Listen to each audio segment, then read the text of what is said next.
Hello, everyone, and welcome to Season 1, Episode 8 of the Moderately Athletic Podcast. I am your host, Sam Wantock, and like every week, I am joined by my two fantastic co-hosts, Ethan Decker and Tyler Noctical. Guys, how are we doing today? How was your day?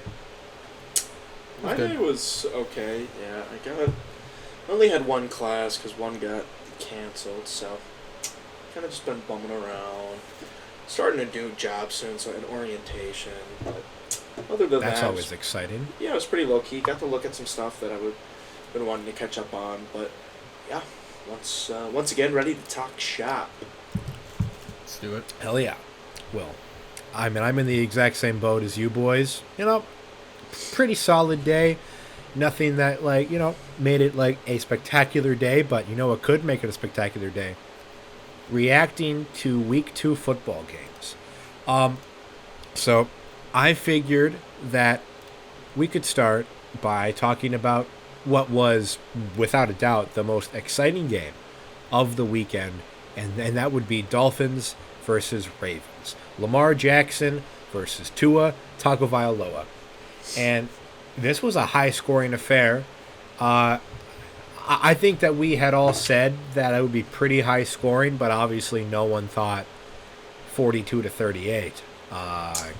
Guys, what are we thinking about that game? I actually totally whiffed on this one. I did not have a high-scoring game. I had 20-14.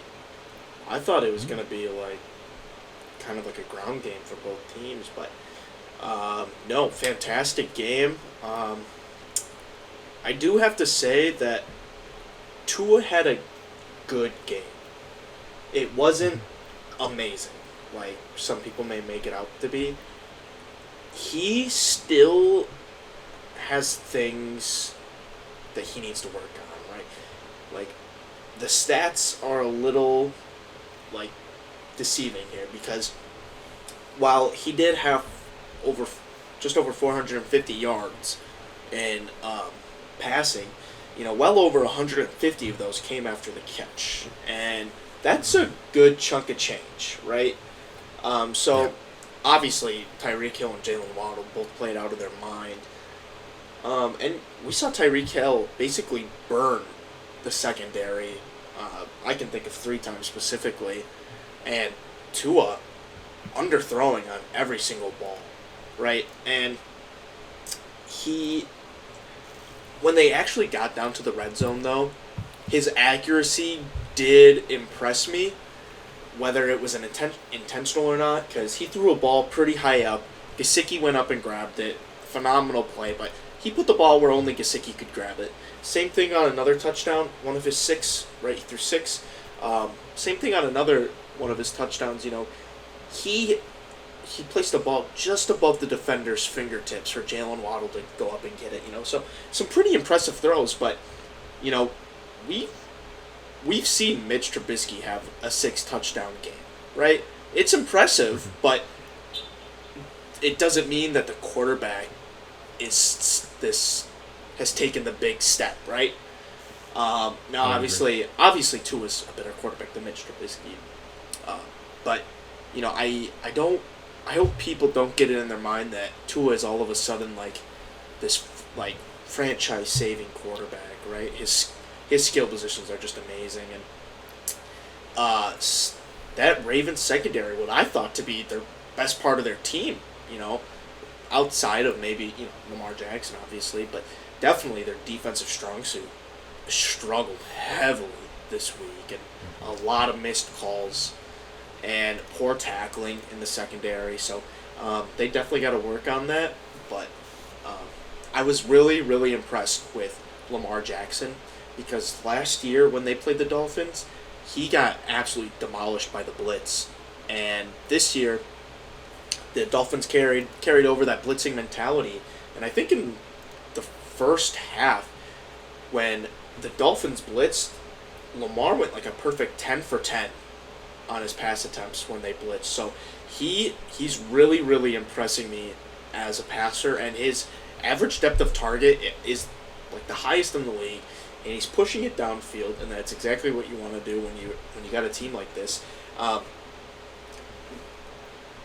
When you got a team like this, I should say, when the ground game is working, and for some reason the Baltimore ground game is kind of struggling. We'll see if J.K. Dobbins can pick it up, but Decker, what are your thoughts?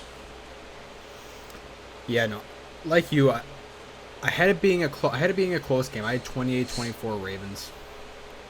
Obviously double that in score, but people can look at 42 points the Dolphins put up. Tua, Waddle, Tyreek, all for the most part phenomenal. Mike McDaniel has impressed me through 2 weeks. Got talked about a lot. He went up against Belichick and Harbaugh, both very winning, successful coaches in this league for a long time, and he outcoached him. And I still, as impressed as I have been with the Dolphins through 2 weeks, I still have a little bit of worry with them. Yes, 42 points they put up, but their defense was very bad. They could not stop Lamar. And then I am worried because they haven't been able through 2 weeks to get their ground game going at all.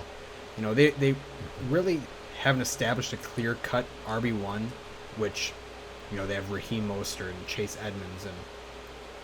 And, I think week 1, Edmonds got more of the touches. Week 2, Mostert got more. So they're still trying to find that. But, I think this will come back and bite them a little bit. I think if they can't figure out this run game, where teams will, I'm not saying like teams out every week are going to be able to stop Tyreek and Waddle, but eventually they'll kind of pick up on what they're trying to do consistently. And as far as the Ravens, Lamar, we both predicted, we all did, I believe, we had Lamar having a monster game and getting back on track in this one, and he did exactly that. Bateman looked phenomenal. Bateman looks like a very good go-to for Lamar through 2 weeks, and Mark Andrews did Mark Andrews things, but yeah, the Ravens definitely showed their weaknesses in the secondary. I mean, Kyle Hamilton showed his rookie moments out there, which I think like Marlon Humphrey and like Chuck Clark too in coverage. Just a lot of miscommunication, not knowing who's got the help in the back end, going up against Tyreek and Waddle, and it'd be nice to see if the Ravens can pick up on that, but last thought would be just still got a little bit of worries with Miami that I'd like to see them clean up, and then see if Baltimore can, obviously defensively, offensive-wise, yes, it'd be nice to see them outside of Lamar get a clear running attack, but defense would be nice to see clean up too. Yeah, and you were mentioning. No, go ahead. I just wanted to go back to what Deck had mentioned about the Dolphins' run game. Sure, it's because it has been close to like non-existent, which is definitely not ideal by any means. But they have played two very, very good front sevens, so it's like sure the group is looking to be slightly below average, but I think that I guess I'd like to see what they can do against a team that maybe isn't as stacked up front as the Patriots and Ravens are. I think that'll be a true telling of what this group can do against the more average units in the league. Yep, that's definitely the biggest thing to watch with that current Dolphins team. Tyler, you were saying? Yeah, I was just going to comment quick that, that not only the Ravens, but also the Dolphins' strong suit on defense was supposed to be their secondary, and they didn't play very good either. So, you expect more out of players like Xavier Howard and Byron Jones, but neither of them have really been playing through the first 2 weeks. Neither of them have been playing very good necessarily. And, same thing. Javon Holland too. Yeah. I feel like hasn't really been talked about either. Yeah, just a little bit of a sophomore slump for him maybe, but we've talked about this long enough, but just have some concerns for those defensive backs right now for both teams. So hopefully they can both pick it up. Yep, that's definitely going to be a big thing to watch. And so moving on, we have a game not as exciting as the Dolphins versus Ravens, but no game will even get close to that. But we have the Giants versus the Panthers. This was a Giants win. They are currently 2-0, something I mean, you couldn't tell me you thought the Giants would be 2-0. Not even Giants fans would have thought they'd be 2-0. But there's a quick little news article I wanted to touch on from that game, which I think that you brought to our attention, Tyler, was the fact that Giants wide receiver Kenny Golladay cleared out his locker after the win. Yeah. So, what do we think is the most likely scenario with Kenny Golladay and his current situation with the New York Football Giants? I mean, the only two options are for him to either suck it up and play the rest of the year or get cut, because no one is going to trade for him on that contract. So, and Kenny Golladay cannot be acting like this. The way he has performed the last 2 years, or since he got that contract, really, and he has played horribly, and Kadarius Toney is finally getting a little bit more playing time, and that dude is lightning in a bottle when you give him the ball. That dude is so freaking electric that why would you give it to a guy that gives absolutely minimal effort in Kenny Golladay? Just watching practice reps from him, from this offseason, he doesn't care. So, ever since the trade, or not the trade, the free agent signing of Kenny Golladay and all this big money, I was so confused. Obviously he was a good player with the Lions, but clearly has not lived up to that contract, and he's being a diva, and he has no right, because the guys that do this kind of stuff are usually good, and Kenny Golladay is not. So I don't know. It's a little confusing, especially for a veteran, I guess, but it's not necessarily warranted either. So whatever. Yeah, because that's what's so baffling to me is just it's like this guy looked so good on the Lions, just like Lions standards. It's like, because I would love to hear his side of the story as to why. I'm not sure it's the most reliable, but I would just love to hear why he's acting like this and how he seemed to regress in carrying and just overall. I mean, it doesn't help that he Decker? went from Matthew Stafford to Daniel Jones. So clearly that's not a great transition. But yeah, Decker, your thoughts? Sorry. Yeah, no, just cut him. Cut him. He's not good. What you said, Tyler, is exactly what I was about to say. Yes, he went from Matthew Stafford to Daniel Jones, but regardless of the other stuff behind that, how many times do we see it get posted about him, not caring in training camp, not going full effort in routes and blocking assignments, and if I'm Brian Dable and was it Brandon, who's the new Joe Schoen, the new GM, just make a statement and cut him. I still think this Giants team is going to be a 5 or 6 win team come season's end. Yeah. I still think they're not good. They're a bad team playing good now. They're just a bad team that's gotten lucky. I like what Dable's doing. I like the culture he's trying to build. He has a no nonsense.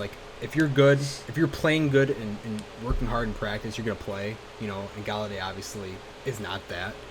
And it's Daniel Jones is he's just not it. And I respect Dable for working this year and trying to find a little development in him, but you look at their week 1 game against the Titans, and we'll get to the Titans later, but Titans are just not good. Yeah. I just don't like anything about the Titans right now, and Giants pulled that one out, which they really shouldn't have, but Dable's cojones really propelled them to win that game. And then week 2, I mean, the Panthers are just as bad. And yeah, Matt Rule has got to go. This play, Matt Rule's for sure gone. Can we all agree? I think even by I think even by week 8 here, I think Rule's gone. I think mid-season, you just move on. The hiring of Ben McAdoo as OC makes no sense too with their with their personnel, and this O-line outside of their center 3 or the interior guys who are actually playing pretty well. Surprisingly, I think Ike Ekwonu looks like he needs to sit a year. He is playing absolutely horrendously at left tackle. Like, you expect a lot more of a top 5 pick, or 6? Yeah, 6. I think he was 6. at And so, 6, yeah.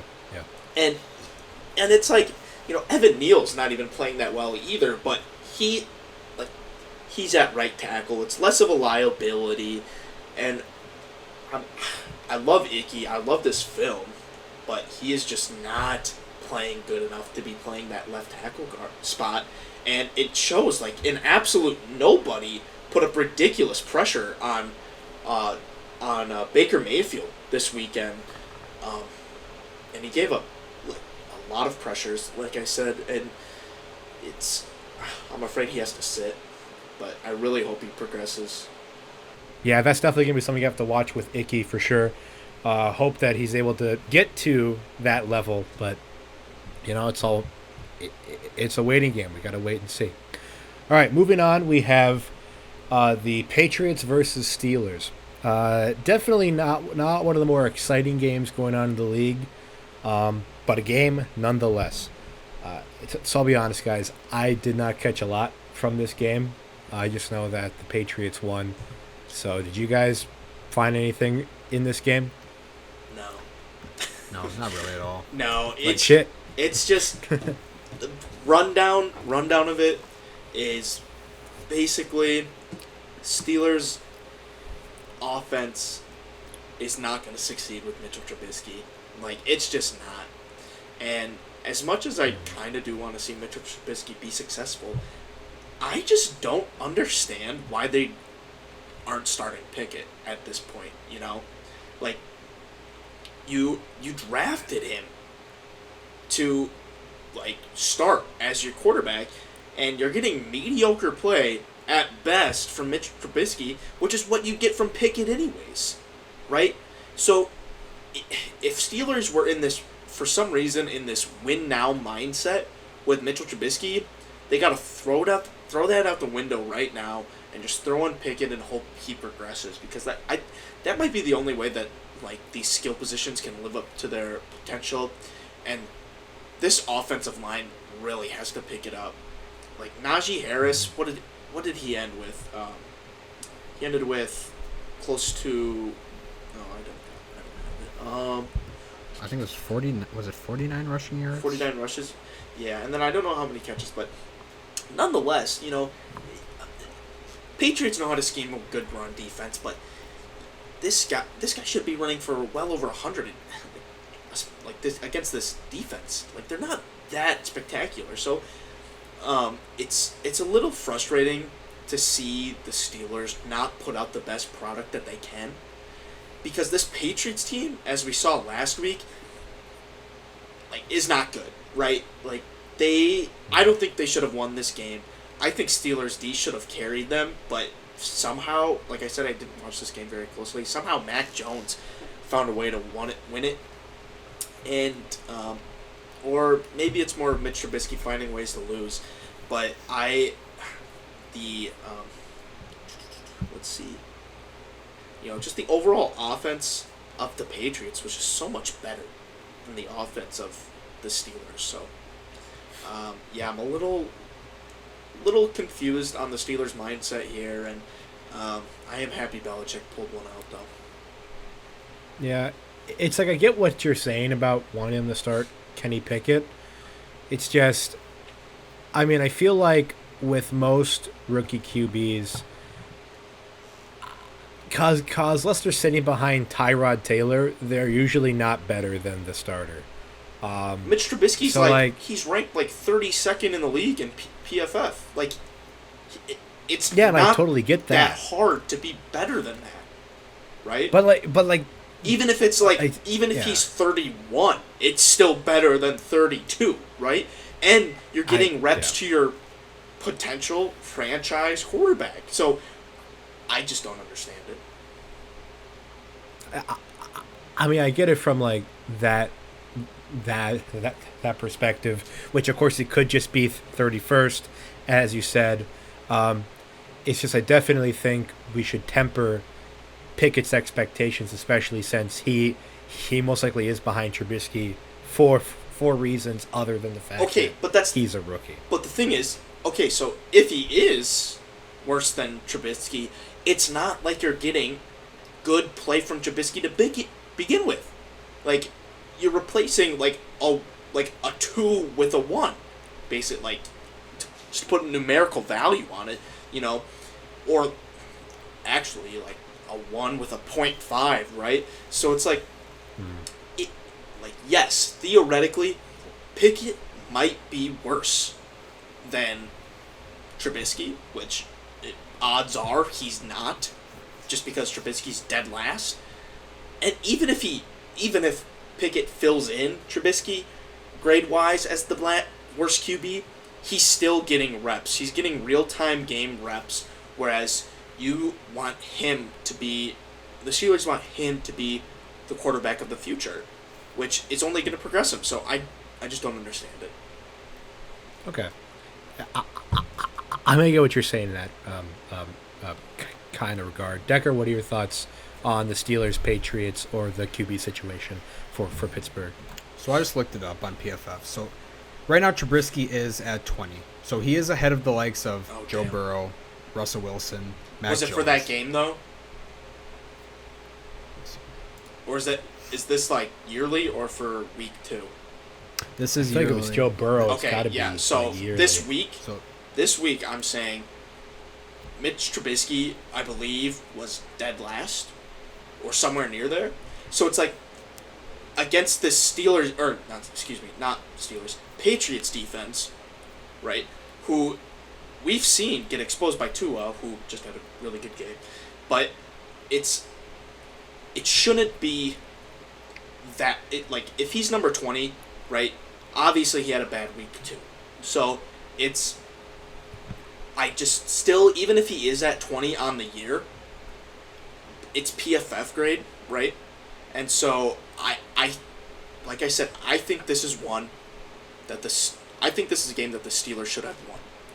And it falls on Mitch Trubisky's lap, not being able to produce anything, and that offensive line. I won't put it all on Trubisky, but quarterbacks got to find ways to win games, not lose them. So, I mean, my main take is just I think whether it is Trubisky or Pickett, I just can't see this year either one succeeding behind that O-line. Yeah, neither can I. But can you admit or agree that starting your rookie in front of Mitchell Trubisky is better for the future?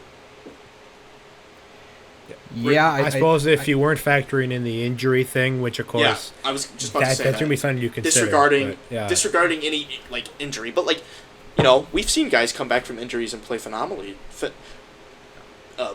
Great. I'm not gonna be able to pronounce that word. I right, think you said the word correctly, yeah, didn't okay. you? Yeah, sure. Phenomenally. Okay. But as long as you can see where I'm coming from. I mean, to keep it simple on the main game takeaway, though, this will be the trend we see all year from both teams. Defense from both teams will be able to keep them in it, but their offenses are just so bland. I mean, there's no doubt the Steelers got the playmakers. They got Najee, Deontay, Freiermuth, Pickens, and Claypool, But Patriots are just, I'm out. I mean, when you have Patricia and Judge calling plays in that front, I just don't like it. I just don't love either offense, and there's not much to say with this game, but I mean, Patriots pull it out. One more thing, what this box score and stats do show you is that the Patriots' offensive line is elite. They are a very good offensive line. So, I don't know. Their running game is definitely the thing that they need to be able to fall back on, but that's got to be complemented by some play action. And, I tried making the claim in the offseason before the season started to Sam that the Patriots were a top half offense. I was so wrong. I tried they just don't have the skill positions. Sam, you were right on that one, man. And I thought Mac Jones would make a jump, but with play callers like Patricia and Judge, it's just not gonna happen. Yeah, I do think in the episode, I think you verbally harassed me into agreeing with you, but just know in my heart of hearts I never did. But I mean, either way, we all have things that we don't see coming. Speaking of things we didn't see coming, how about the Jets winning, being down by God knows how much in the final 2 minutes of the game? So I saw this stat, right, where apparently no team has won a game being down by whatever the deficit was. I think it was 17 or 14. Yeah. In the 2 minutes, final 2 minutes of a game, in 2,229 games, which was Week 9 in 2001. Decker, back in Week 9 of 2001, you weren't even alive. No. How crazy is that? That's a long time. Yeah. It's a long time. Well, But, yeah. I mean, this game, my main point is, this just goes, not beyond this game, but around the NFL. This rookie class of wide receivers, I love. Like, Yeah. Garrett Wilson had a monster game. Drake London, which we'll get to in that Falcons game, monster game. Olave in the Saints game showed he can create separation downfield. It was just Jameis connecting on those throws. So I love this first-round rookie class. And Garrett Wilson, even with Joe Flacco, they had a connection, and he looked phenomenal. But to go to the Browns quick, I think that Joe Woods, their defense coordinator, I think he needs to go. I mean, so that play calling and just going soft on them, and granted the effort, it was when Corey Davis went for that 66. I believe it was Grant Delpit and Martin Emerson. So Delpit the safety, Emerson corner, showed minimal effort on that play, and Browns, that's just inexcusable. I mean, their offense, granted against the Jets defense, which I think long-term Jets defense will get better and be pretty good with Salah if he's still there. But you get out to you dominate with Chubb on the ground. Brissett and Amari Cooper had a connection throughout the game. You have to take that game. There's no buts about it. And credit to Joe Flacco, he led drives when he needed to. That he showed that experience, and he showed the Jets that he can win some football games. Right. But he's a reliable Browns, backup for sure. Yeah, he's reliable, but I'm worried about Stefanski's future. He when he first came in 2020, led him to the playoffs right away. Browns fans were calling praises for him, but these past 2 years, it's been nothing but downhill since, and I'm worried about his future, and so yeah, it's Jets just do it and pull it out in miraculous fashion. Yeah. I people are gonna say Browns are gonna brown, like they're gonna be the Browns, and this is the kind of stuff that's gonna happen. But it's a combination of poor coaching, or poor schemes, I should say, and poor coaching choices, and then just like lack of effort. Like going back to the play you mentioned, like they didn't care. Delpit and what was his name? Martin Emerson. Emerson, yeah. They just jogged. They didn't care. They thought they had that game in the bag, and it's so frustrating as like even like a fan to see that, because you're like, these guys are getting paid millions of dollars, and they just let a guy walk into the end zone. And of course, obviously they thought like, whatever, the game's still ours, there's like a minute left. But we saw that came back and bit him in the butt. And if you're the Browns and you go and get this quarterback and you give all the assets and you pay him all this guaranteed money, you have got to be able to make a playoff push when he comes. Because if you're not able to do that, you are screwed, and you look like an even worse franchise than what people thought. And it already looks bad that it's your home opener. You got Brownie the Elf at the 50-yard line, and you lose to the stinking Jets. And it's like, I agree. I think Stefanski's time, if he can't figure it out, his time might be up. We'll see what happens with the offense when Deshaun Watson comes back. But, yeah, I was thoroughly, and obviously, like I think everyone else was, thoroughly impressed with Nick Chubb in this game. We were talking earlier, and like I think we all think that Nick Chubb is clearly the best running back in the NFL, just running wise. He's just got just loads and loads of talent. He's just so good. He's so quick and so powerful, man. I could go on and on about Nick Chubb being the best, but yeah, I was really, really impressed with him. And, I don't disagree with him getting the touchdown at the end, running into for that touchdown instead of, like, sitting down at the 1 yard line. Because you expect your defense to make plays, right? Yeah. And not give up a 66-yard touchdown and then a onside kick and then just, like, absolutely shattered when Joe Flacco has the ball with less than 1 minute. So, the secondary played really, really well week 1 against the Panthers and then horribly against the Jets. So, I don't know what to make of this Browns team. I think they're going to be less than 500 by the time Watson gets there. So, I don't see them making the playoffs right now. One more point. Sorry, Dick, you go first. Sorry, one more point You're about good. Chubb.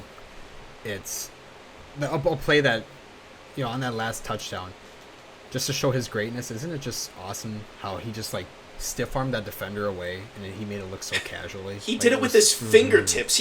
I think he did it with just his pinky. Like, he just flung him to the ground. He just casually shrugged him off. Yeah. That was awesome. I mean, Chubb is so Dude is so so good. good. Yeah. Yeah. Because it's like, I think I said this exact same thing last week, that like if the Browns can like go into week 11 being at around 500, they can probably still make the playoffs. But like this was a game being up by as much as they were in the 2 minutes that you have to win to like get to the 500 mark. Yeah. And when you blow up like that, I guess I would agree, Tom. If they play like that more, then yeah, this team is not going to make the playoffs this year. They can't win the easy games or the gimmies, right? So, yeah, I am worried about the Browns, and I honestly hope they don't make playoffs. I don't think anyone should have given Deshaun Watson a job, but Yeah. So if we're currently panicking about the Browns, I think that there is a team that should be on like DEFCON 9, like Cold nuke brown. the building levels of worry, and that is the Indianapolis Colts, because they got absolutely clobber stomped, gobsmacked, just like absolutely bamboozled on the field in Jacksonville. Again, Decker had shared a stat with us last week saying that the Colts have not won in Jacksonville since 2014, but I still thought it would be close. Yeah. not a shutout. There was no righting of the ship in this game. Loss of Michael Pittman was actually like huge because this passing offense goes through him, and Jonathan Taylor, while yes they were down for most of the game, only got 9 carries. And they're supposed to have this really good offensive line, but this defense kind of just got picked apart by Trevor Lawrence. And, Trevor Lawrence has looked really good the first 2 weeks. Really impressed with him. And the Colts, I had them as a playoff team, right? And I am not even sure that they're going to be able to make the playoffs, right? Because this might be a little bit of an overreaction with the Jags being at 1-1, but I think they take the South, man. They've looked like the steps they've taken is really impressive, and just the utter downfall of the Colts and Titans so far this year, it's like opening up the door for a Jags playoff berth here, which is way, way above ahead of schedule. So I would be really excited to see that, but I do think the Colts, more than the Titans, are going to be able to kind of turn the season around. Maybe get to 500, where I think is where the Jags are going to be at the end of the year to kind of contend for a playoff spot. So we'll have to see who gets it. But I think it'll come down to these two teams.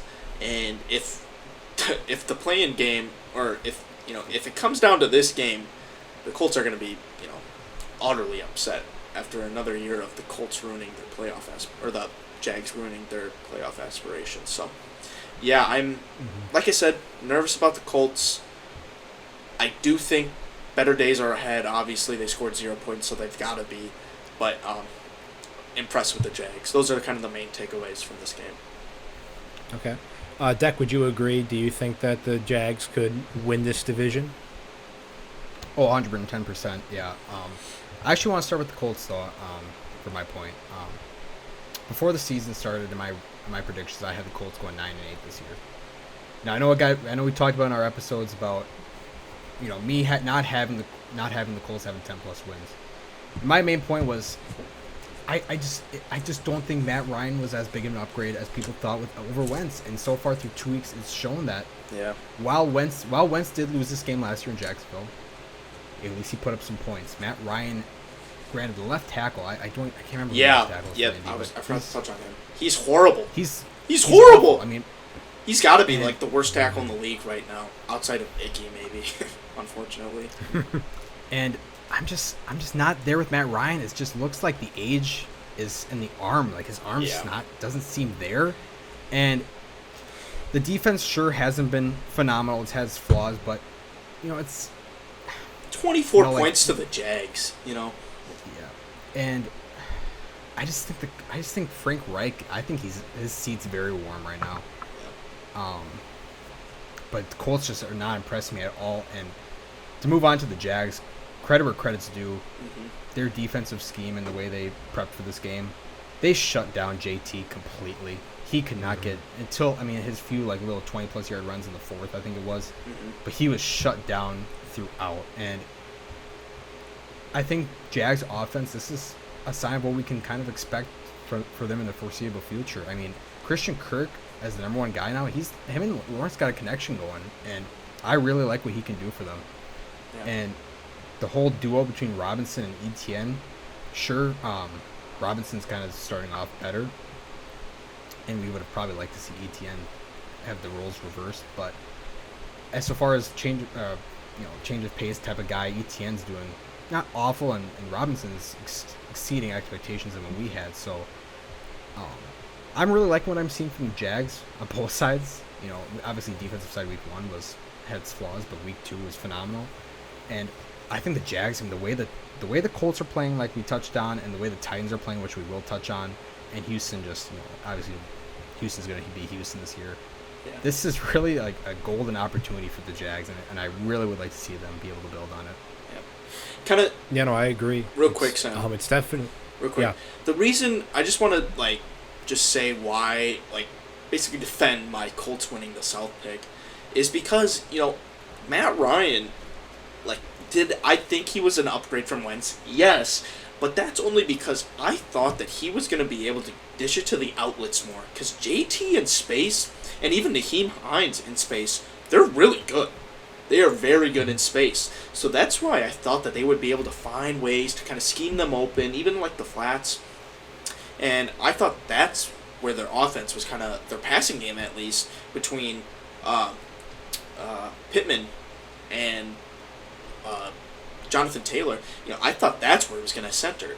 But now you got Matt Ryan basically flinching at any sign of pressure, right? He goes down when anyone just puts a hand on him. He's looked like a wet noodle out there. And 3 picks against a below-average Jags team is absolutely pitiful. And obviously you need to go for some shots at the end of the game, which I believe caused 1 pick. But, I'm right with you, Deck. Matt Ryan is not looking good, obviously, this year.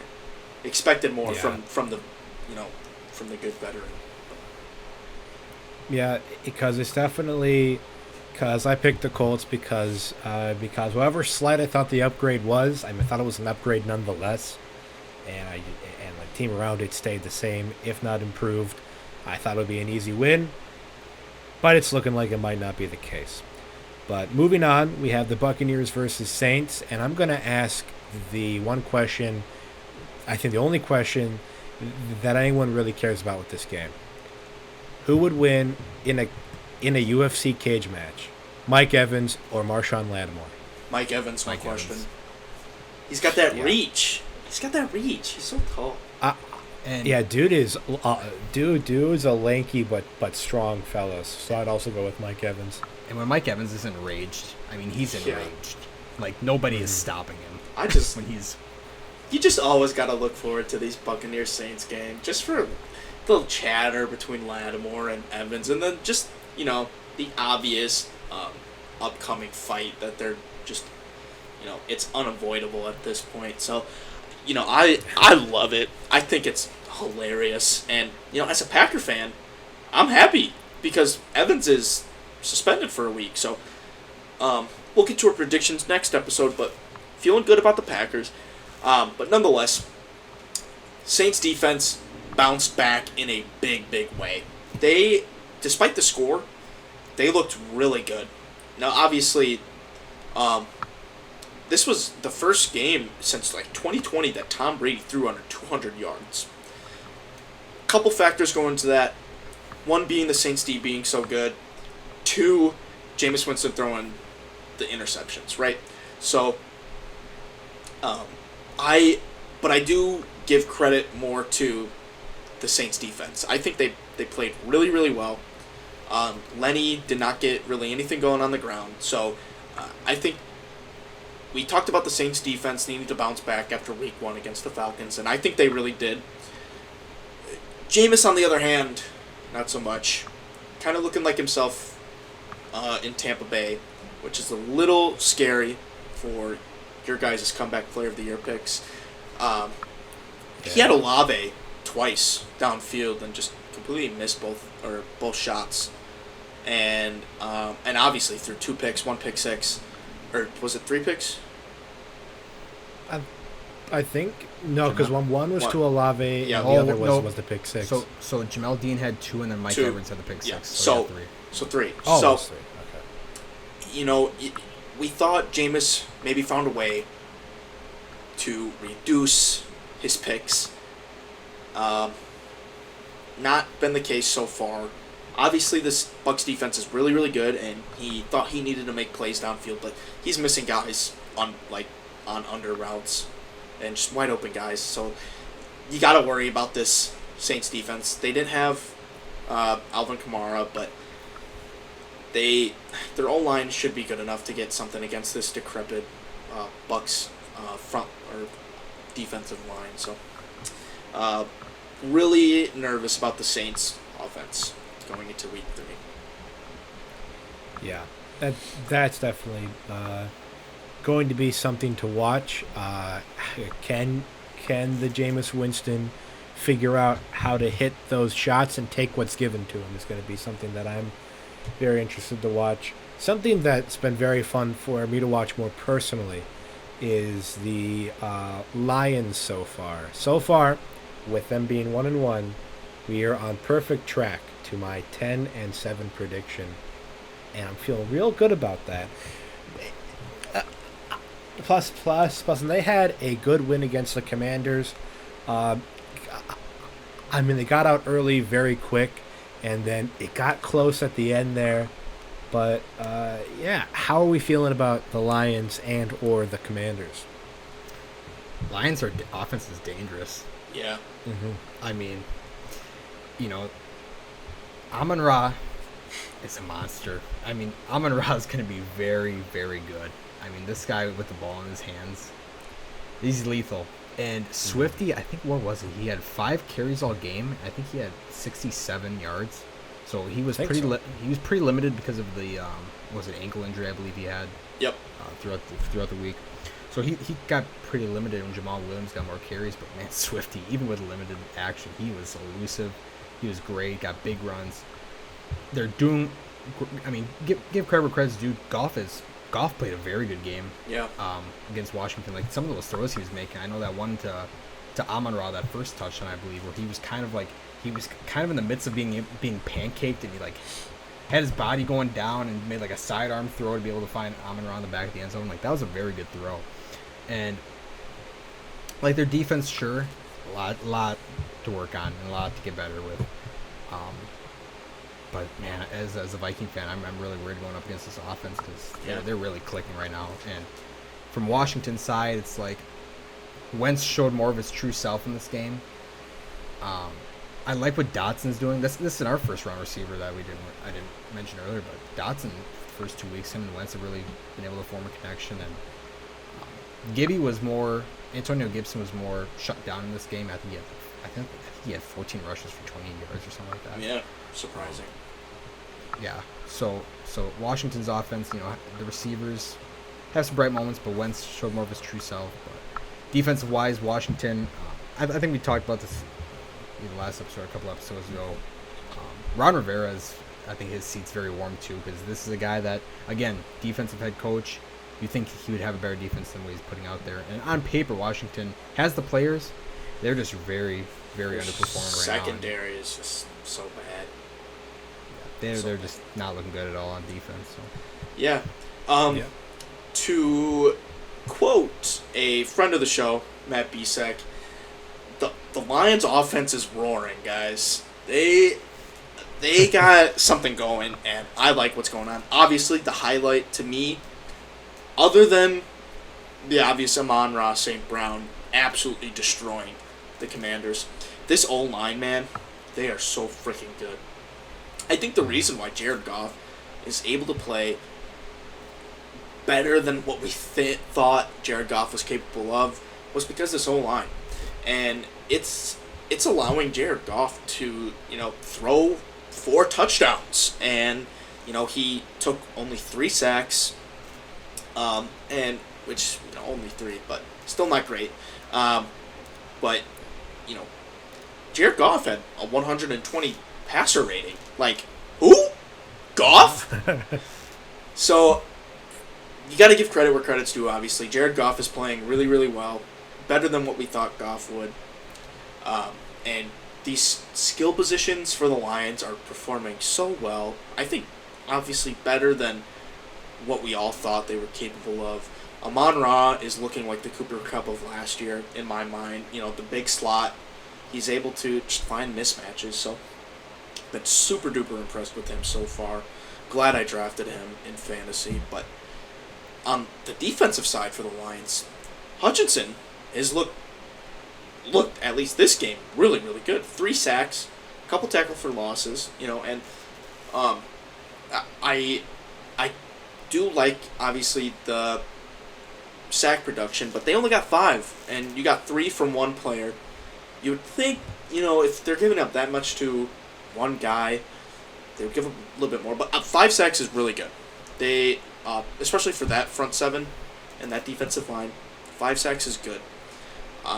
You would still want a little bit more from the secondary, not allowing the Commanders to get back into this game. And I think that's where their weakness really is.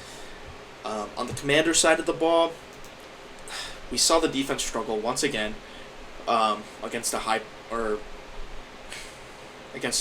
pretty good offense, and so you gotta expect that from those secondaries, and the Commanders' defensive line is getting a little bit overrated. As the season goes on, I think people are gonna kind of see that the players just haven't really. Chase Young isn't what he was drafted to be. The ACL is still lingering, ACL injury, and their defensive linemen, they're obviously past their prime, still very, very good, but have dropped in production. And then Sweat on the outside had 2 solid years maybe, not a whole lot of production from him. So, and that was their strong suit. That made their secondary better. So when they're not playing as good, obviously their horrible secondary drops a lot of plays. Been impressed with Carson Wentz. We have a league where Tua, Carson Wentz, and Joe Flacco are leading in passing yards, and I freaking love that. That is so freaking funny, dude. Like, It's weird. I would have put any amount of money on that ever happening. And, well, yes, it's week 2. Like, abnormalities will happen. Just that trio is hilarious to me. So, I just love it. Sorry, I talked about this game way too long. Yeah. Well, I suppose what we could do is we could just very briefly touch on the Falcons versus Rams because Yeah, that's fair. this game went exactly as expected. Rams bounced back. Falcons looked slightly better, but not great. Drake London though. Just quick. Scale of 1 to 10. How much do we like Drake London? 1 being I hate Drake London. He sucks. Or 10 being I would invite Kirk Cousins to my neighborhood barbecue. Or sorry, I think I just said Kirk Cousins. You just did, yeah. Okay. Well, okay. So, Cut that. Just cut it. Last Cut night, it. I cut that. No, we keep that in because we're honest about what happens. You know how it's just going to be quick, and now it's been like a minute long thing about the Falcons. All right. To answer your question, Drake London an 8, but that's only because Garrett Wilson is a 9, and that's only because Christian Watson's a 10. So there you go. Decker? And look, keep it short. I like what I'm seeing from the Falcons offense regardless. Like, they've way overexceeded any expectations we had. Yeah. Pitts has been very quiet, but I mean, as a fantasy manager, I love what I'm seeing from Drake London. Like, I would also give it an 8. Like, obviously it's only 2 weeks and it's still Marcus Mariota and that. But I love what I'm seeing, and Rams, I still have concerns about them. Me too, definitely. But you know what's funny is that the Falcons are playing much better than what we thought they were going to be, and they're still 0-2, whereas the Giants are playing much better than everyone thought that they were going to be, and they're 2-0. So I think we see, obviously luck of the draw for teams that they play, but I think I would pick this Falcons team to beat the Giants, in all honesty, depending on if it's in Atlanta or New Jersey, but yeah. I think I would still. That's a fair point. Yeah. All right, here's another quick game. Texans versus Broncos. All right, scale 1 to 10. Yeah. Concern for Russell Wilson. 1 being I'm so scared right now, and 10 being like let Russ cook. Let's ride. 9.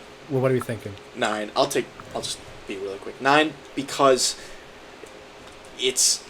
Obviously his play has been really, really bad, but some of the blame has to fall on Hackett, right, and play calling. It's been absolutely atrocious, so not all the blame can go on Russ, but he's looked horrible this year. And you know what?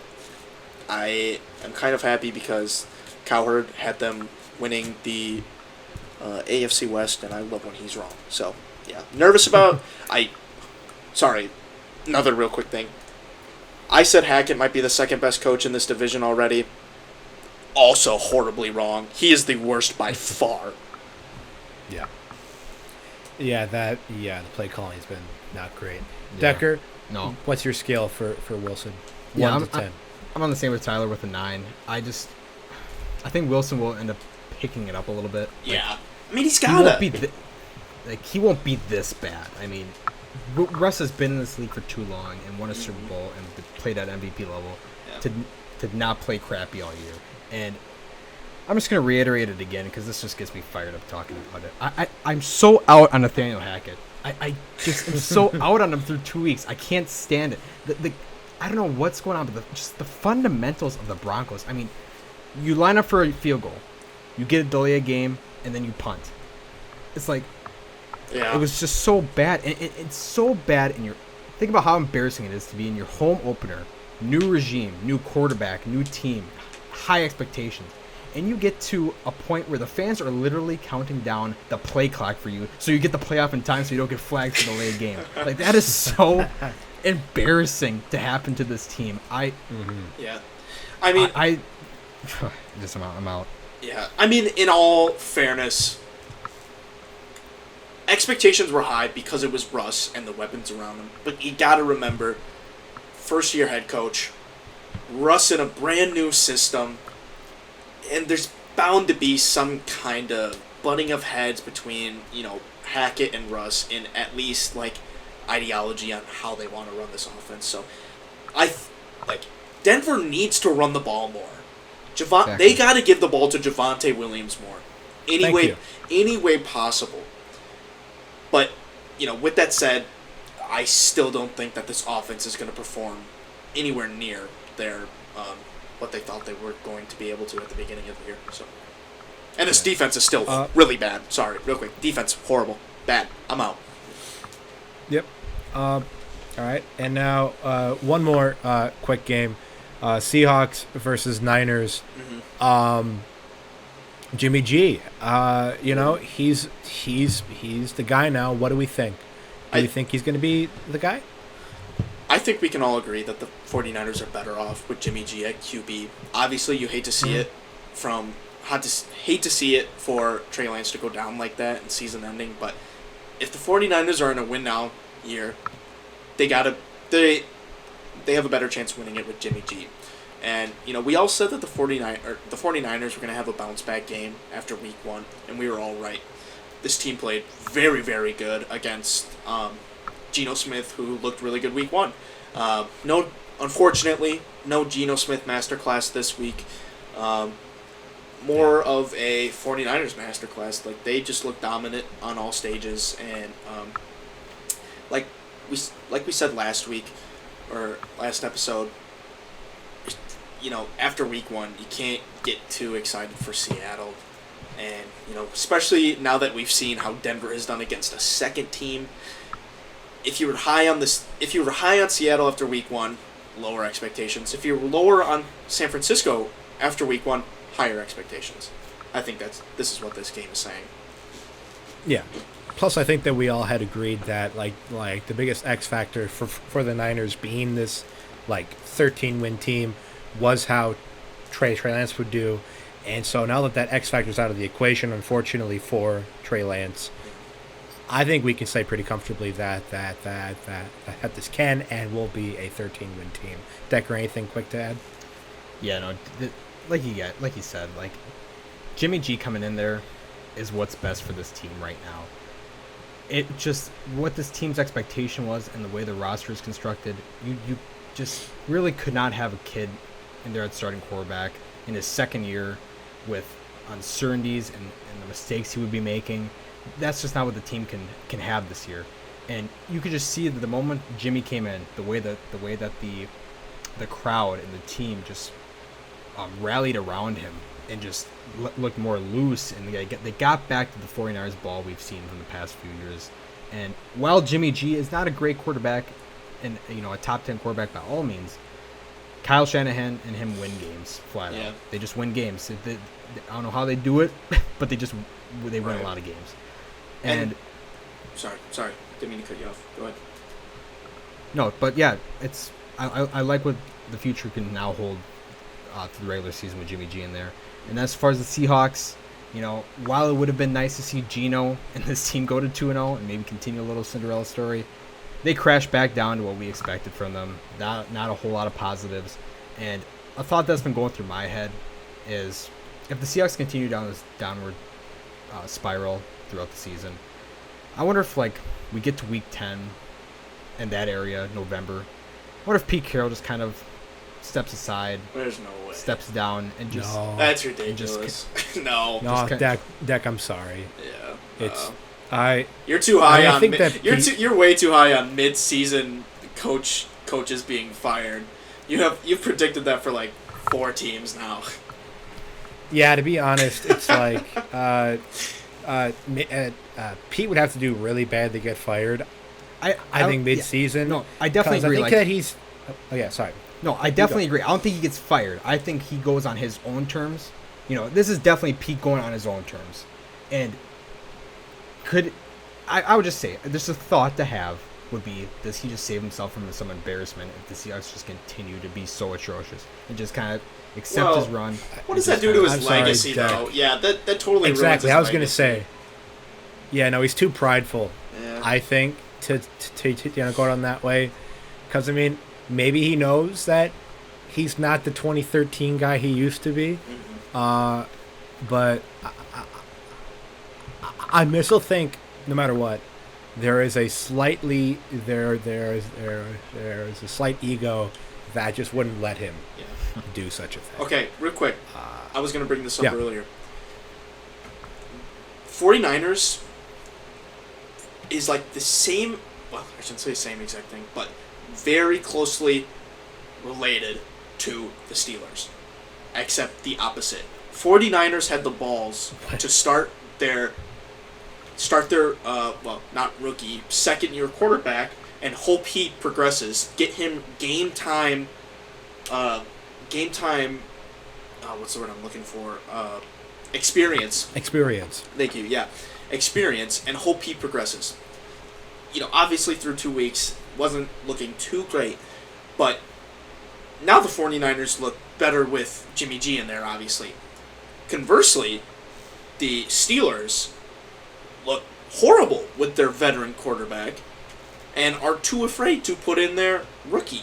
Now, obviously, Trey Lance getting hurt doesn't help my case to start Pickett, but you can see the two ideologies and why it doesn't work with the win now San Francisco team when they have Jimmy G, and why it should be or why it should work with Pittsburgh Steelers and starting Pickett over Trubisky, because they're just not a win now team. That's it. So you're saying we should take care of Trubisky? No. Sam, Trubisky threw 6 touchdowns for you in fantasy in like 2019. You should never wish ill on him. No. I wasn't. I was just taking what you told me and interpreting it in the most rational way possible. Okay.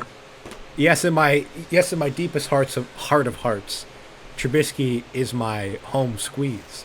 But I just wanted to see what you were thinking. Okay. Move on. Bengals versus Cowboys. Bengals, scale of 1 to 10. 1, worried as hell, or 10, not worried? 1, worried as hell, 10, not worried? Yeah, and I think we should do the other way, but okay, yeah, but 1, worried, 10, not. Deck, you take it, because I got just a little bit to say. Yeah.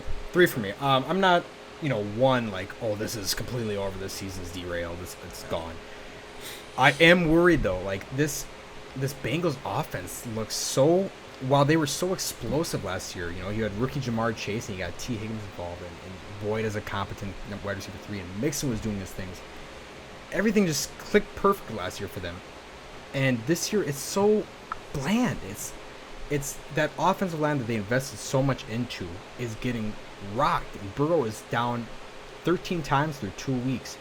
And what I'm seeing is just little creativity. Like, Burrow's back there in shotgun. There's not much motions going around. There's not play action. It's just, and Burrow's just trying to force things. Like, we saw so much of last year. He hit on those deep balls with Jamar and Higgins. And while he's trying to do that, it seems like again this year, he's forcing too much. He's throwing into double and triple coverage. And he doesn't have the arm strength to do that. No, and I think Burrow just seems to me like that the hangover is real. The high they rode on from making the Super Bowl last year is real. And I think Burrow is just really in over his head. I think in his mind, he thinks he's MVP up there with the top 5 quarterbacks in this league when he's really not. And I think he needs to just take a breath, get back to the basics and realize who you are and do what you can. Like, I don't know. And Zach Taylor's play calling we talked about last week. It's not good right now. Didn't get any better. It's so bad. No. And defensive wise, it's kind of the same. I mean, this is Cooper Rush back there, quarterback. I will give credit. Kellen Moore, I think if he gets a chance this next wave of head coaching search, if he gets a job, I think Kellen Moore will be a good coach. I mean, credit where credit's due. The last 2 games, the Cooper Rush game last year in Minnesota, and then this one, he's prepped him good. Like, Cooper Rush, was good. I mean, like, he Yeah. made Yeah. the throws he needed to make. He drove the ball when he needed to. And the Bengals, go back to the Bengals, their defense just does not look... my main point from that was being they got 1 sack on Cooper Rush in this game. I mean, Cooper Rush with a depleted, injured O-line of Dallas. Yeah. It's... I'm worried big time about Cincy. And like you said, Tyler, before the season, the predictions you made, the way the Bengals are playing right now, I can't see them making the playoffs. I just Yeah. can't. Well, the big stat is, like, no 0-2 team has made the playoffs since, like, what was it, like 2017 or something like that. So week 2, you know, has really big playoff implications, you know, and that's why, you know, it's, you know, week 1 you can kind of throw away those games. Week 2, that, like I just said, it's a big week. You got to prove that you're a pretender, or you got to prove you're a contender, or, you know, we see that you're a pretender. Did I mix those two up? I don't know. But anyways, I think you did. anyways, yes, Zach Taylor is awful, man. And, like, offensive line-wise, you know, it's like it's a cohesion unit. They got to let the glue set, right? It hasn't fully set for this O-line. I do think that they're going to get better, but what's not going to get better is this play calling, right? And Burrow really needs to step it up. He is missing so many open guys on under routes and, like, guys underneath the defense. But he's still trying to go for these ridiculous deep balls like it's last year. And he doesn't have the arm strength to make it up. So I'm super worried about the Bengals on offense. Defensively, just as nervous because this pass rush is non-existent. Like, they had a top 10 pressure rate last year, and I think they were bottom 5 in sacks. So they were getting pressures but weren't finishing plays. And like Deck said, Cowboys' offensive line depleted, and they only got 1 sack on him. Like, you gotta expect more from the AFC Championship team here. So, in all honesty, I think I'm out on the Bengals. I don't see them coming back from this. I think they'll still be a 500 team. I don't think that they're going to make the playoffs. Cowboys, on the other hand, if Cooper Rush can play like this for the next couple weeks, I think they have a legit chance to make a wild card spot. Micah Parsons has looked like an absolute stud muffin out there. Depoy candidate so far. You know, he, like I said before, I wasn't very high on him. Watched him absolutely destroy La'el Collins, and you know what? I hate the Cowboys, but I'm in love with Micah Parsons. He is so goddamn quick and so good off the edge. I think he's phenomenal. And the rest of this Cowboys defense played really well. So, like Deck said, credit where credit's due. Cowboys game plan really, really well against the Bengals. So, yeah. I'm at a 2 for the Bengals, by the way. Going back to that. Oh, yeah. 2. Sounds good. I would put myself at like a 3 with Deck as well. Not look great, but there's still time to make it up. So I'm going to clump these 2 games together because I don't think we should have much to add because they went exactly as we thought they would. They were both clobberings of epic magnitude. And that was the Bears versus the Packers and the Titans versus the Bills. Yeah. We thought that Packers would right the ship. We thought Bills would keep it going, and both went exactly the way we thought they would. Yeah. One was through the air, and one was on the ground. Yeah. I mean, anything quick to add for those guys? Or Yeah. no? Deck, I'll take the Pack game if you want to take the Buffalo game. Just quick thoughts. That works. Okay. Packers obviously won pretty convincingly against the Bears. Goal line stand, questionable. Still would have been a 10-point game. A lot of people see this as a huge bounce-back game for the Packers. Myself, I saw a supposedly stacked Packers front 7 get absolutely... I shouldn't say absolutely. They got beat a lot in the run game. And that is what has killed us the past couple years. You know, we drafted Devontae Wyatt to play next to Kenny Clark, and neither of these guys are, well, Wyatt's barely playing, and Kenny Clark is not good against the run. Really good pass rusher, not good against the run. So I'm still, I still have the memory of week 1 of Justin Jefferson running all over us, and Justin Fields made some plays, obviously, but this run game, this run defense truly does worry me, and still, Aaron Jones obviously had a phenomenal night. Outside of him, what's happening? It's like, Sammy Watkins, 3 catches, 60, 90 yards, whatever it was. Whoop-de-doo, right? I'm genuinely nervous about the Packers the rest of this year, and this game was supposed to be the game that convinced me, hey, Packers still got it. They can still contend. They just got to beat the Bears convincingly, and they just didn't do that for me. All right, Decker, on the Bills. Yeah, from the Bills and Titans front. I'll start with the Bills. They look like what we expected, and I had them at 15-2. Me and Juan both had Allen at MVP. They look phenomenal. I mean, they are just blowing the first 2 weeks, blowing teams out of the water.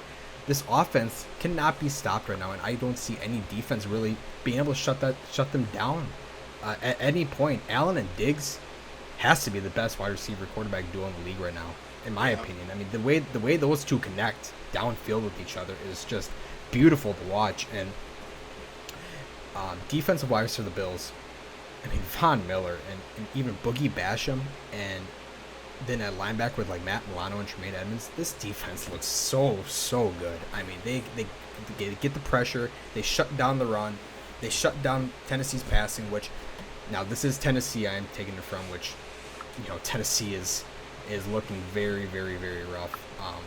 But the Bills are just looking like we expected, and then Tennessee, I don't know, Tannehill just we're in I think year 4 now of Tannehill at starting quarterback for Tennessee, and this has to be the last. I mean, he's looking as bad as he ever has in Tennessee, I should say. Yeah. And Derrick Henry, man, I mean, 2 back-to-back weeks now of just being non-existent in a way where he's not doing nothing. I mean, we expected, especially week 1, Derrick Henry to have big runs and goal line touchdowns and King Henry to come back. And he's just not doing that. And you don't hear nothing about him. And I'm just gravely concerned about Titans. But I think Titans, at this point, very well commits to the playoffs. And Bills are looking like what we expected. Just Super Bowl contender. Yeah, Bills, no question. And did we want to touch on the team to beat? Do we want to touch on Cardinals Raiders at all, real quick, or anything? I'm good. Good game by Kyler Murray. I'm fine too. That's about it. Yeah, Kyler's great. Watch yeah. Devontae Adams catching the ball only 2 times. Good use, guys. Come on, we would have Packers would have peppered him. 13 catches, man. It's like, if you're gonna trade for him, use him. God damn it. I mean, they did use him in week 1. Let's be real here. It's not like he has two catches over 2 games. But it's the Arizona secondary. Exactly. While he was used in week 1 a lot, this was a matchup you had to exploit. These are cornerbacks and safeties got blown out of the water week 1, and I expected that. And I will take full credit on this podcast. I will take credit for predictions I was very wrong on. I had the Raiders blowing the brakes off the Cardinals. While it looked like that when they were up 17-0 or 20-0. Yeah. Defensive-wise, let them down, but my God, you have got to get Devontae the ball. I don't care if it's double coverage or what. Devontae will create separation, and against the secondary, you needed to do better, and that was just awful from the Raiders' standpoint. Credit where credit's due. Kyler Murray played a whole lot better this game, especially his second half. Second half, Kyler Murray was so damn good. He was. Yeah. Just making plays happen from almost nothing was very impressive. Yeah. And last, and probably least, a game I don't really want to talk about, but we should probably touch on, Vikings versus Eagles. I mean, I know that you both picked the Eagles to win.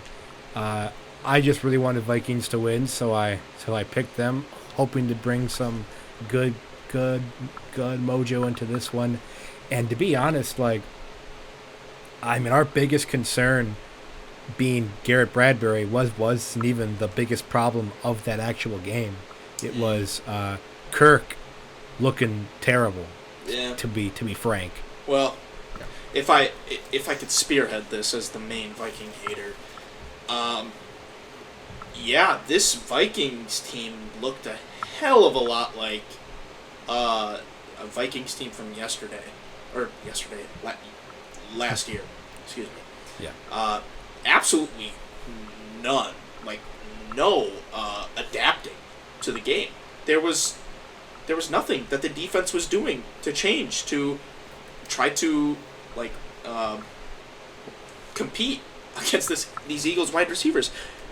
Jalen Hurts looks like he took another step, right? And that's the thing about Jalen Hurts. Every single year, he's gotten better. And last night, it definitely showed. He looked so damn good against this Vikings defense.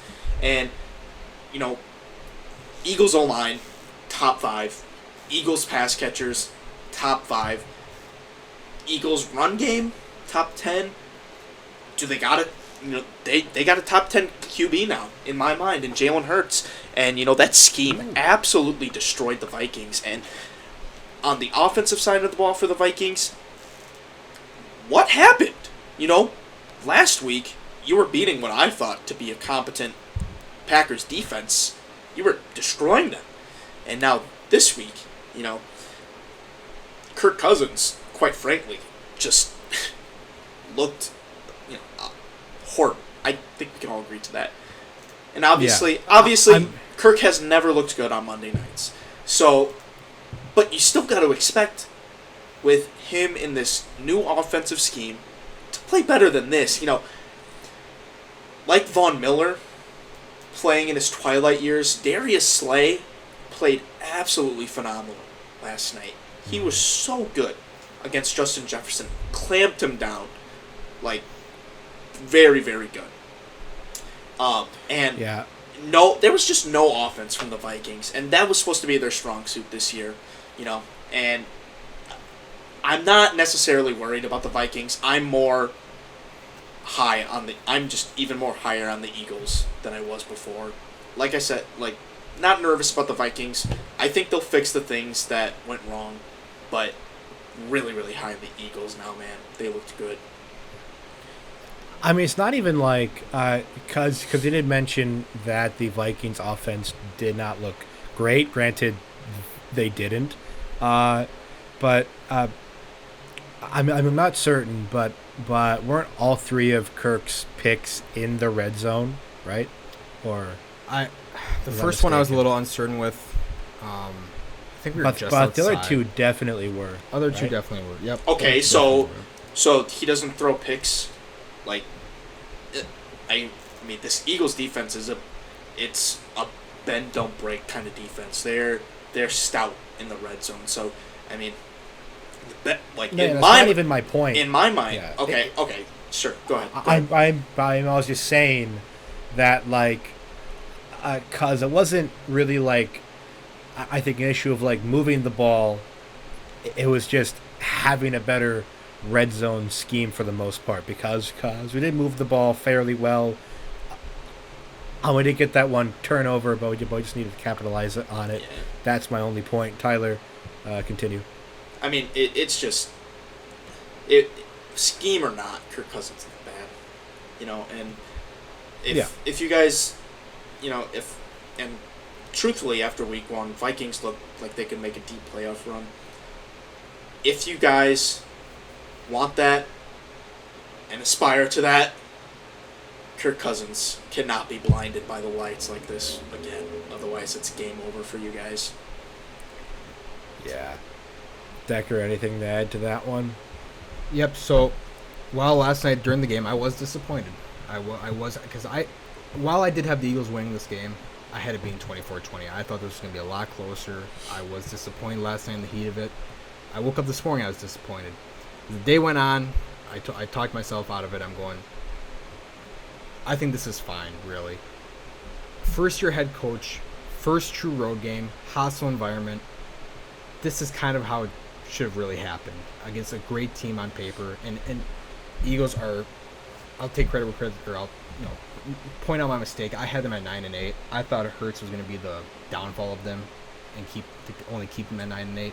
Hurts is looking phenomenal. He's going to have a great year, and this Eagles team will go far, in my opinion. But this was the type of game I think that really can build a team, just because first year, not everything's supposed to be perfect. Not everything's supposed to click right away. You're not going to be world beaters right away.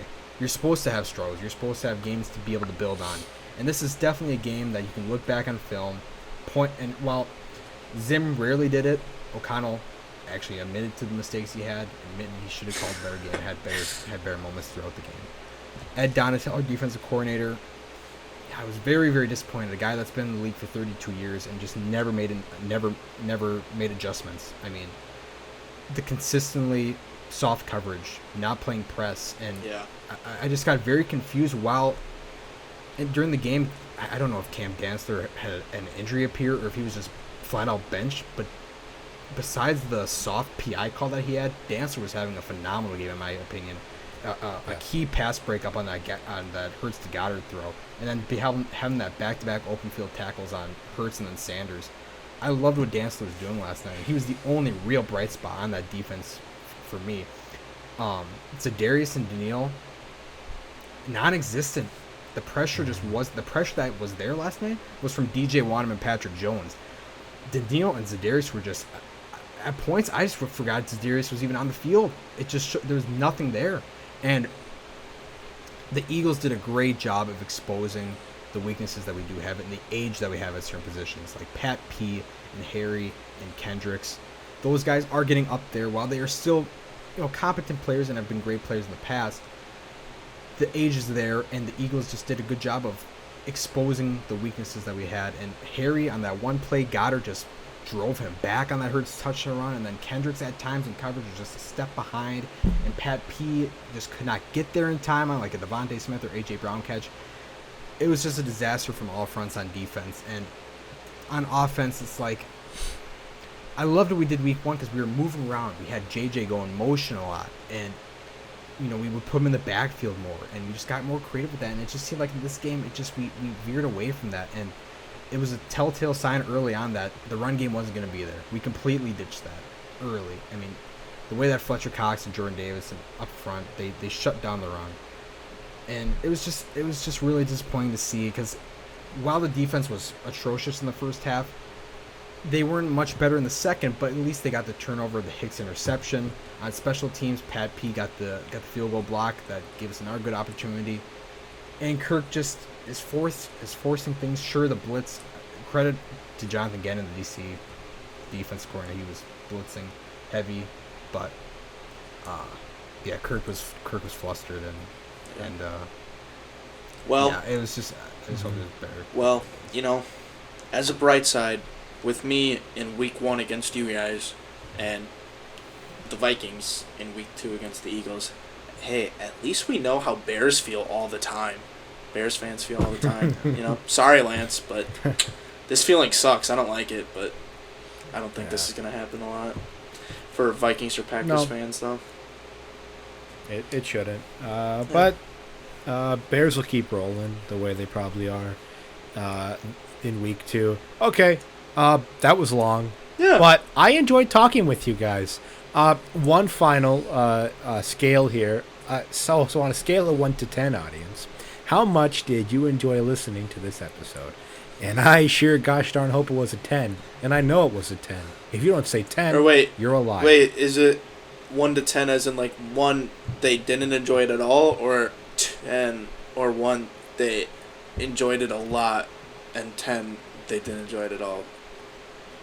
I thought it was 1 really enjoyed it, and 10 was really, really, really enjoyed it. Oh, okay. Yeah. Because, no one's going to say a 1. That would be insane. Facts. But I have only one thing left to say. Have a good night, everyone.